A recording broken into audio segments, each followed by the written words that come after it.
Welcome back to the podcast, Amazing Tales from Off and On Connecticut's Beaten Path. And I'm your host, Mike Allen. They call it the Valley Forge of Connecticut, but it's really Putnam Park in Reading, named in honor of General Israel Putnam. He was one of the great generals on the Patriot side of the Revolutionary War. Well, just as General George Washington spent his brutal winter in Valley Forge, Pennsylvania with all of his troops before famously crossing the Delaware River, General Putnam had 3,000 troops camping with him in Reading. And just wait until you hear about the conditions that they faced, how it all happened, and the executions that had to be carried out to teach some lessons. Our guest today is Brent Colley, fifth-generation resident of Reading, local historian, and also currently the first selectman of Sharon, Connecticut. And now, Connecticut's Valley Forge, the harsh winter of 1778 at Reading's Putnam Park. Tucked away in the bucolic town of Reading, Connecticut, is a must-see state park. Technically, in fact, it's the first state park ever created in Connecticut. Now, due to a technicality, that honor actually really belongs to Sherwood Island State Park in Westport, but that's only because what was created in Reading predated the actual creation of the formal state park system. Putnam Park is what's known as a memorial park. That is, it's not recreational. It was built for several reasons, primarily to honor all the Revolutionary War soldiers, male and female, who camped there through unbelievably difficult conditions in the winter of 1778. It's also designed to be educational, and it's a solemn place. You can just walk through and reflect on what freedom means to you and what this country really is all about. Well, in earlier podcast episodes on Amazing Tales, we've spoken about that British raid on Danbury that destroyed it as a supply depot for Patriot forces. Maybe you heard that one. Well, Putnam Park was built in large part as a reaction to that to make sure it never happened again. George Washington himself said to build it. The 3,000 soldiers who were sent to Reading that winter were not only sent there to protect the inland locations, but also to cover an unbelievably wide geographic area stretching all the way from the eastern banks of the Hudson River in neighboring New York down to the coast of Long Island Sound. And that's a heavy load under any definition. Washington wanted also to kind of encircle New York City, which is where the British troops were headquartered, to kind of box them in and form a crescent of sorts around the city at different outposts located at strategic spots. Well, few people know this story as well as our guest today, Brent Colley, a Reading history expert who also happens to be the first selectman of Sharon. So my first question to him, why Reading? What was the thinking behind Reading? Do you have any idea why Reading?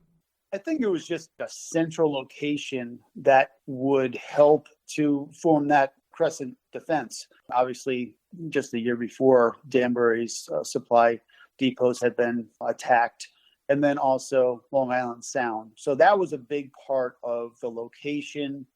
And I think it was a collaboration of everyone within the Army, because just before that, Washington had gathered everyone over in Pauling, where Patterson meets Pauling. If you're familiar with the ski hill, it was Big Birch, and now it's Thunder Ridge. So along that whole area was what is known as Fredericksburg. That's where everyone basically gathered together to decide what was next. So what was the next plan? What was the next strategy? And where would we go? And so that happened roughly in September of 1778. So collaboratively, they talked about what and where they could be and what they could do. And obviously, Reading was pinpointed because of its location to roadways. Transportation is really what it comes down to, no matter what point in history you're talking about. So the highways and byways, and also the location of the Danbury supplies and depots, and they would move the hospital up to that location. So I think it was just a perfect storm of availability, strategy, and location.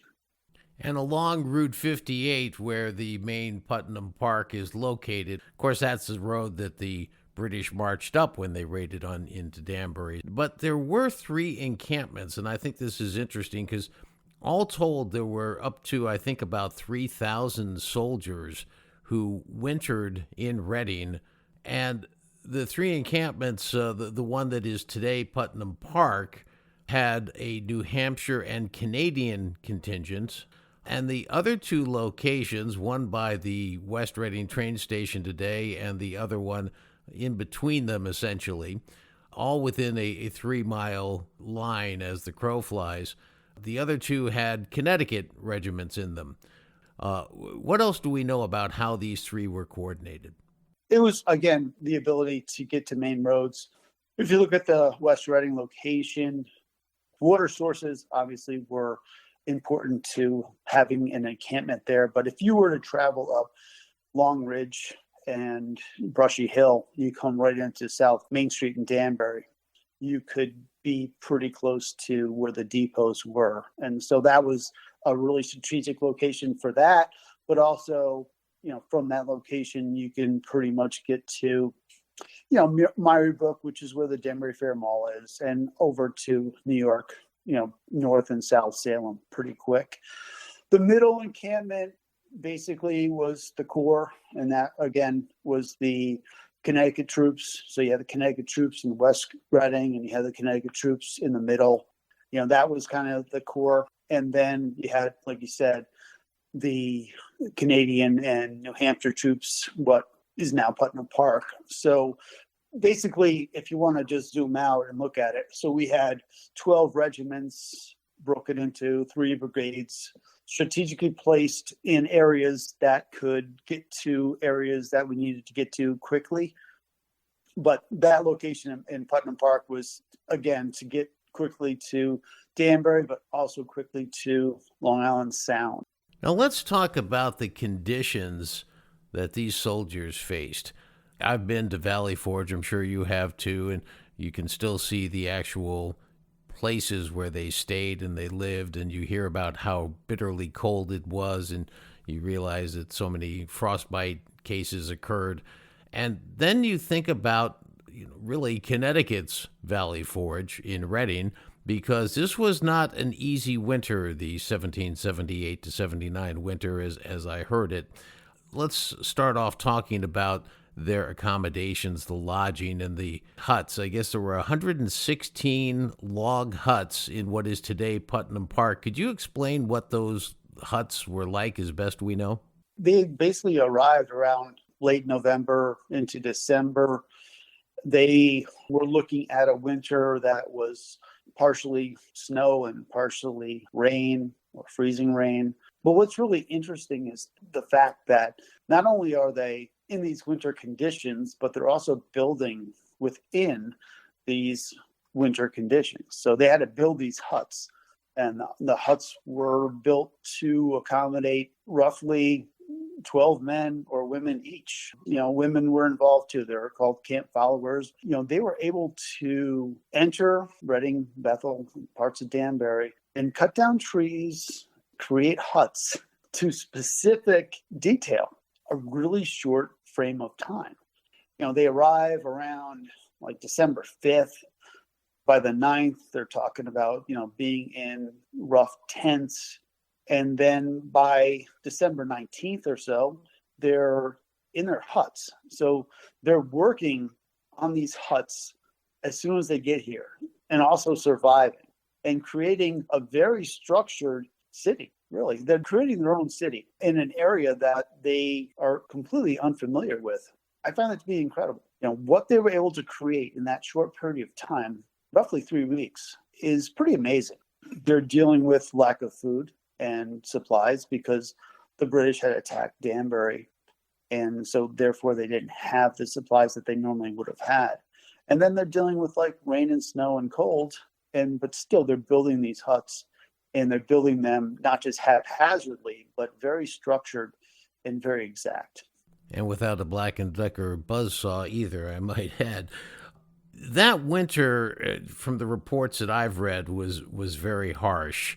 And not only the difficulties that you just described, but I also understand that there was inadequate food, inadequate clothing, and because the currency had devalued so badly, the paper money that they were getting paid in had devalued to the point where it was nearly worthless. And This led at one point, particularly amongst the Connecticut regiments, because, again, as I understand it, the Canadian and New Hampshire units were better financed than the Connecticut ones. The government in Hartford didn't give them the same amount of money.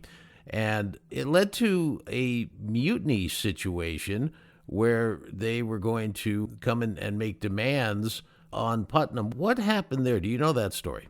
Yeah, so obviously they've come and they've made their huts and they've settled in.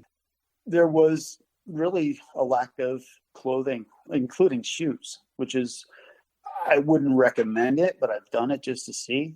Walk outside your house in the snow or the freezing rain without any shoes on and see how long it takes you to thaw them out by your wood stove. It takes a long time.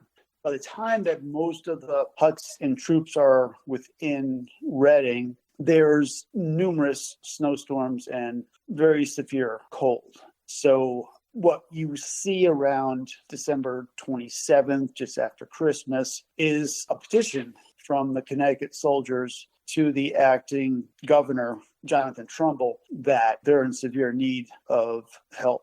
And that includes clothing and shoes and blankets and everything that's going to keep you warm and safe. And, getting food here was difficult too, because between the snow and the rain and the mud, getting back and forth from Reading Bethel, Danbury to Danbury itself for those supplies is very difficult. And that would continue. So late December, you're seeing somewhat of a mutiny amongst the troops, saying like, enough is enough. We're not getting paid for this. This isn't something that we want to continue to do. We don't want to leave, but we may have to leave. And that kind of filters not only locally, but, to the very top. And you'll see George Washington himself actually writes a letter to the deputy clothier. It wasn't unknown. And obviously it was a problem. It just shows that these individuals were dealing with some really severe conditions. The fact that the war wore on and we did well, that's why I think the people that made this Putnam Memorial Camp were really adamant about it being a memorial and not a recreational state park. They wanted to recognize that suffering, like Connecticut Yankee, toughness. Yeah. In terms of the mutiny, I mean, that was one thing. There was another problem that came up during the stay in Reading, and that was desertion or traitorship, heading over to the enemy and deserting your own company. And there were two soldiers who ended up being executed for that offense. What can you tell us about those two individuals and what happened to them?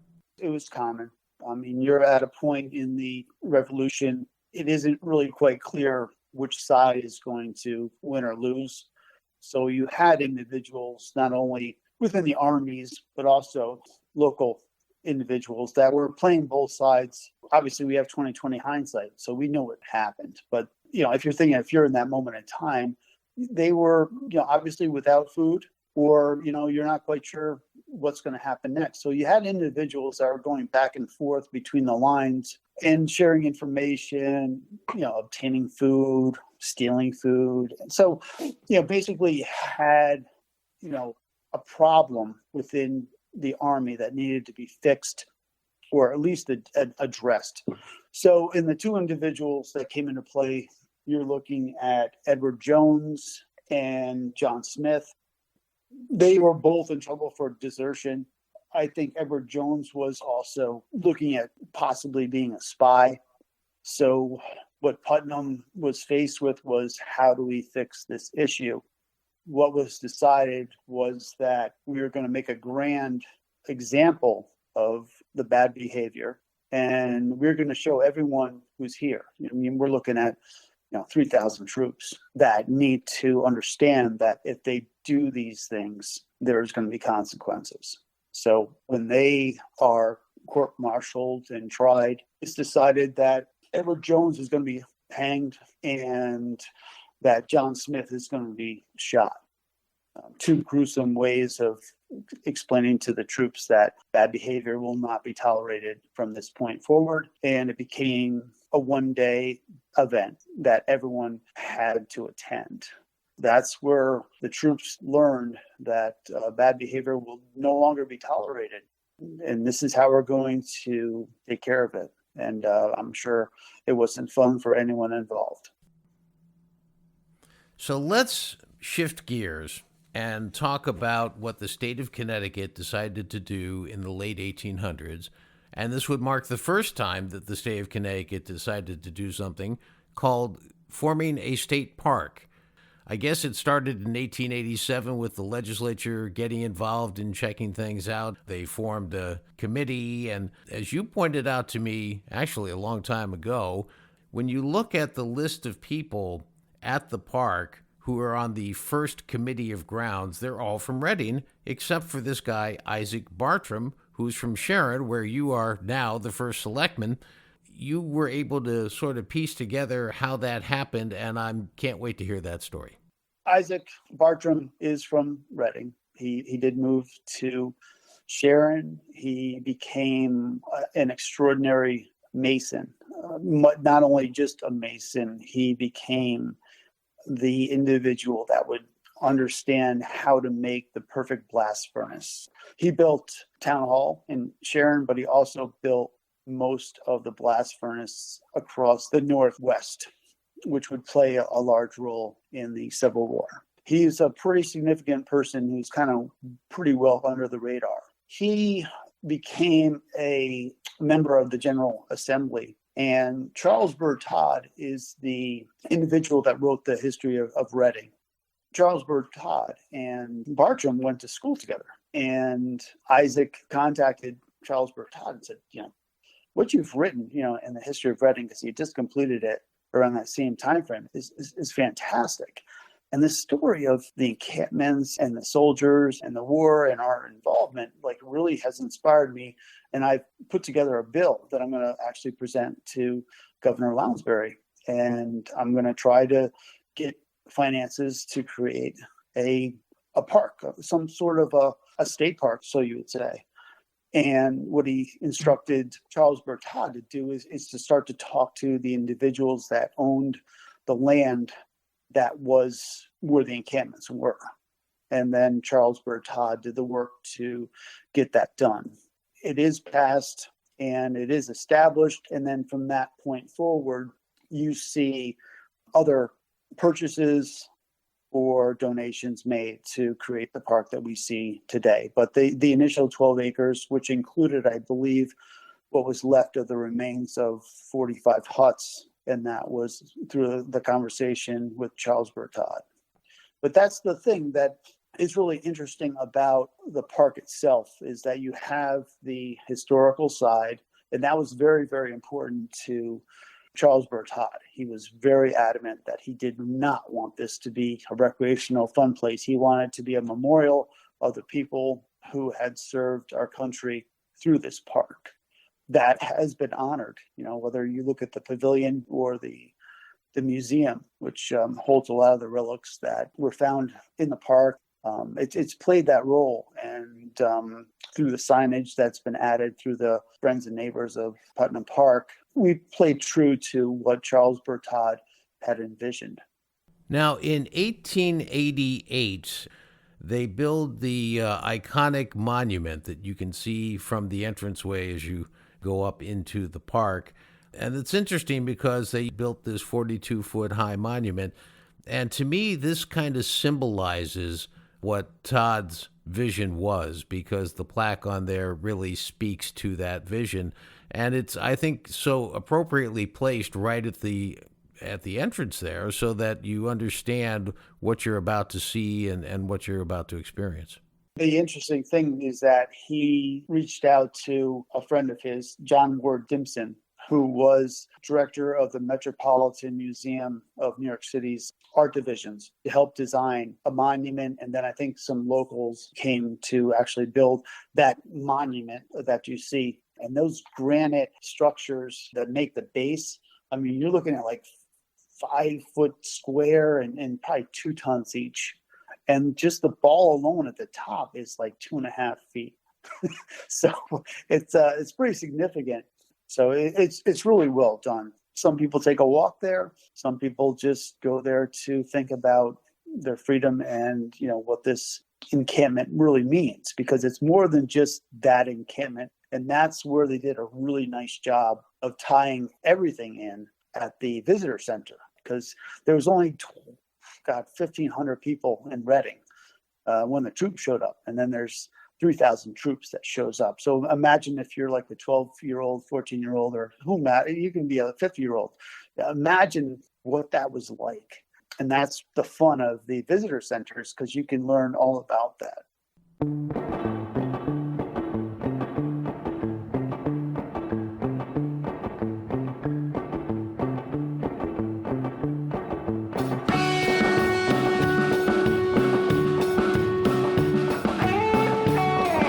That wraps up this episode of Amazing Tales from Off and On Connecticut's Beaten Path. Just one last point on Putnam Park. Most of the soldiers who were there, 3,000 of them, were male. And in Reading, where there were 1,500 residents, some of those were women of marrying age. And yes, during the winter of 1778, 10 marriages occurred between them. I want to thank my guest for today's episode, Brent Colley, a fifth-generation Reading family member and the current first selectman of the town of Sharon. Next week on Amazing Tales CT, if you've never had the opportunity to be inside a one-room schoolhouse, well, you're just going to be absolutely amazed at the story of how schools started out in the earliest of colonial days and how many of them are still standing. We're going to be joined by the expert on one-room schoolhouses throughout New England. Well, if you like the show, tell somebody about it. Turn them on to these stories so they can, too, appreciate fully the state in which we live. Amazing Tales from Off and On Connecticut's Beaten Path is a production of True North Associates, LLC. This is Mike Allen. Be safe and stay healthy.